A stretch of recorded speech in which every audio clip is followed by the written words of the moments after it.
Alright, welcome to my masonry do-it-yourself.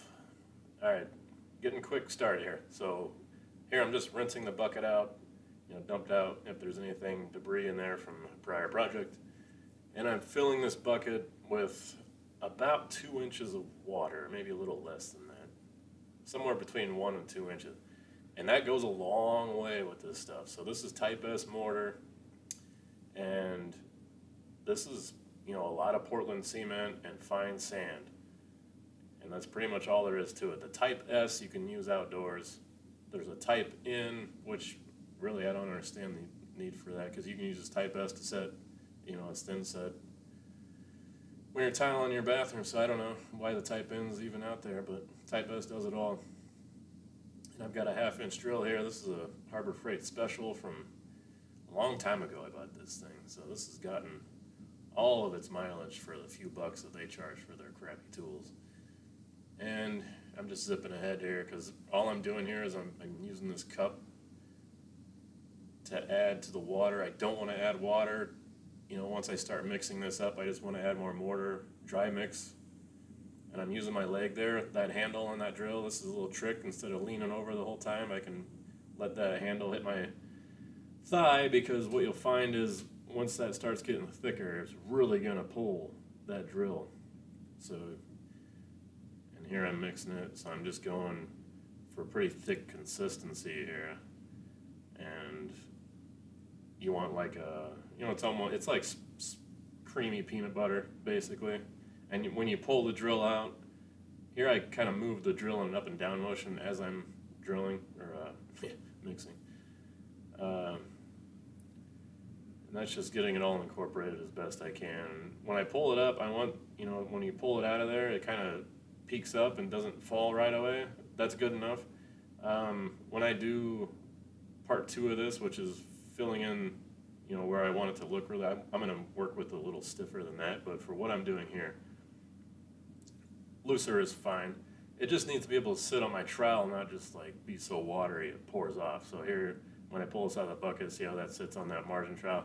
And I'm using a margin trowel just because, regular trowel doesn't go into the bucket and get, the corners of the bucket as well. So I use the margin trowel here to spread, and I'm just, pouring this thick, because what this is a repair.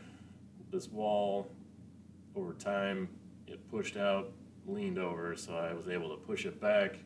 And I had this whole setup. I probably could have recorded that if you're interested, but I'm kind of done now. But yeah, I had a trailer jack, and then I dug a hole in the ground, and using a board to go into the ground, and then a board against the wall, and I trailer jacked the wall back up straight, and then poured a concrete curb 6 inches thick, 9 inches wide. So I mean, you're talking a couple 100 pounds at least supporting where I jacked it up. And once I got, I dug into the ground and I got that concrete in there to fill in any gaps in the bricks, which is why the wall tipped over. What I think had happened is they put this brick wall over an existing brick wall, probably 40 years ago, I'm guessing, when they did the concrete stuff. If you watch my old video, this whole thing looks like it's about 42 years old. And so that's what I'm doing here, is trying to fix this where the wall broke, and just it broke out all these bricks. I think maybe they were trying to, I don't even know. I really don't know. You dig down and you find these old red bricks, and then these bricks with the decorative facing. So I salvaged these bricks from other parts of the wall that we tore down, actually. I'm using those here to make this repair. Otherwise, they didn't have all the bricks I would need. You can't find the exact decorative, brick side. I can't find anything remotely close to this anywhere. I went to a specialty brick place and they didn't have anything close to it. The color wasn't possible, but I've painted the wall. So, okay, here we go. We're setting the bricks, and you just kind of, you gently set that on there, especially if you got a loose mortar like I've got. And I'm trying to just massage this in there, and I don't recommend this, but I'm trying to use that pieces of brick that are broken, put them back in there, which for me, I'm filling this with mortar. I'm going to use this Loxon. It's a real thick primer from Sherwin-Williams. paint will pretty much hide, you know, a little crack in the brick, which is what it will end up being. All right, so I'm setting these in place, and then the mortar oozes out because it's loose. If it was stiffer, it'd still ooze out, but it won't, you know, fall off like this kind of is doing. So I'm taking that and I'm just find a place for it. You're just trying to space out, you know, so your joints all look like the rest of the wall.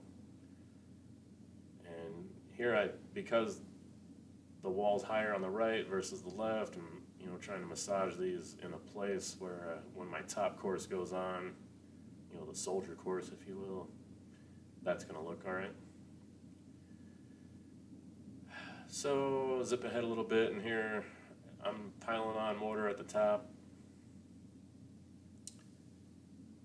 And once I get to this point, I want to work pretty quick because these will set up really, really quickly. I don't know if it's, you know, the bricks are old and they absorb the moisture out of the mortar a lot faster. I could put them in water, increase my work time, but this is a small project. I'm just gonna work, you know, quicker than you think you might need to. If you want to soak your bricks before you throw them on, fine. That'll give you a little more time. But here I'm using this, you know, it's a little wetter of a mix, although you can see it's not just pouring out, you know, it's setting in place.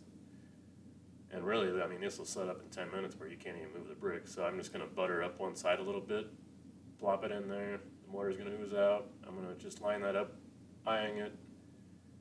You know, if you wanted to use a straight edge and throw it on the top, you could. But when you're going from one level to the next, I mean, it's gonna be hard, especially the way those, you know, the bricks these are sitting on aren't perfect either. So this is an art project. You know, again, this is DIY. If it looks terrible, you can always have some professional come out and do it, you know, better, I suppose. And if it ends up looking good, you just saved yourself, you know, $6,000, because that's the magic number to do anything. You know, I'll drive my truck out here and do this wall, $6,000. I'll do this, $6,000. I don't know what that number is. There's some kind of, yeah, these contractor guys, I don't know. There must be some group they all belong to. You know, don't do anything for less than $6,000 a day. All right, so we zipped ahead here. And you may think, boy, this looks terrible. Oh my, this looks awful. Actually, it's gonna end up all right. So stay tuned for part 2 when I am finished painting and everything. And that'll be a little while. So doing this on a weekend, everything. So there's my bricks. They're in place. Now at this point, you can kind of work these in the way you want them to look, and to me this is the best I'm going to get. And here I'm working some of these seams, making these, you know, trying to massage these, taper these the best I can. This is the inside. There's a big tree I'm working around, so nobody's really going to see this side. It's the outside that I'm more worried about. And that's all there is to it. Mix up the mortar, have your bricks ready, have your work space ready to go. So before you saw this, I was chipping away old mortar, burming it all off. I have a clean space, you know, a clean palette to work on, and I've got all my bricks ready to go. I'm not going to be running around looking for something. I've got my mortar mixed up, my bricks are ready. Throw the mortar on, put the bricks on. This is not brain surgery. And there I'm showing I can pat those bricks. I mean, here I'm hitting the brick. These are not moving. This is 20 minutes maybe later. So here we go. Did the best I could to line those 2 walls up. And it actually looks not bad. I mean, I can tell at the end of the day this is going to look all right. So that's all there is to it. I mean, this is the outside. This is what we're worried about. And again, part 2 is going to show you the finishing touches. Thanks for watching.